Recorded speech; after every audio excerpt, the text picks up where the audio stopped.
festivals, and how do those two things merge? Liberation movement.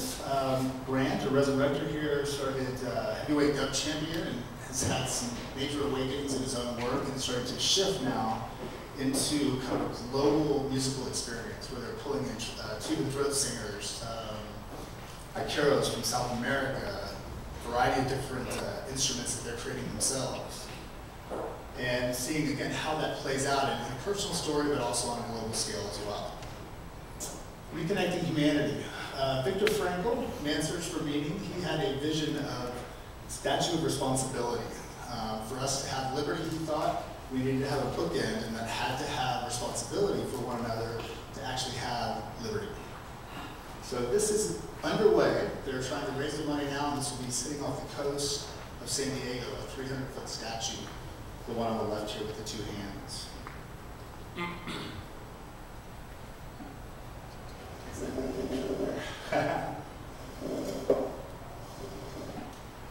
Now, we have not officially started on the Tibet Oral History Project, but I've been lucky to come in contact with, Marcy, do you mind if I call you out and wave at everybody? Marcy has started this wonderful organization, I think roughly a decade ago, after a human rights presentation that went to the Dalai Lama. Stop me if I'm wrong here, Marcy. About how children are still being treated in Tibet. And one of the questions that Marcy asked was, what can we do to make this a different story and to really help? And I think the Dalai Lama's response was to record as many Tibetan elders' stories that we can. And these were people that were part of the original Chinese invasion, followed the Dalai Lama out. And as many of us know, that it's very tragic, continues to happen, but this is a culture that is extremely rich on many levels. And 170 interviews to date, I believe, was where we are. The Library of Congress is just going to host this thing out. And so there's a lot of potential with that, and we're really excited to just start moving forward with that one and starting to share that knowledge. And again, in a transmedia space, beyond just, here's a documentary, what are all these different interviews, and what is the importance of each one of these stories that fits into the broader culture? Briefly on a D here, this one is going to be loosely taking a framework from spiral dynamics, if anyone's familiar with spiral dynamics and kind of a map of consciousness. Treating this one more as a koyaanisqatsi. It's going to be a visual exploration, trying to tell the humanity story. So finally, because I know my time is running out, my call to action, as we're starting to build these things, is to start encouraging people to be part of this process.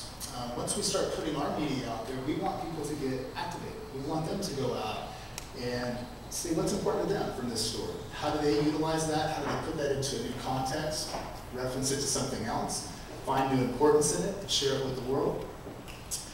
I encourage people to become spiritual alchemists. Get rid of rule sets. We can make our own rule sets. We don't need the rule sets either. This is a world of possibilities. There are so many things that we can tap into, and we have been kind of contained in some ways, but again, I think that's opening up, and it's really on us to go tell those personal stories and make the difference on the local level. We cannot wait for others to do it for us.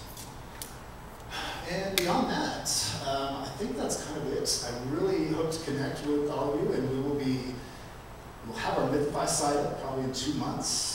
If you have not seen DMT, the Spirit Molecule film, I highly encourage that. It's a good base point for where we're working from. All these projects are socially conscious, and again, putting them out open source, we really hope that starts to tell us what mythology.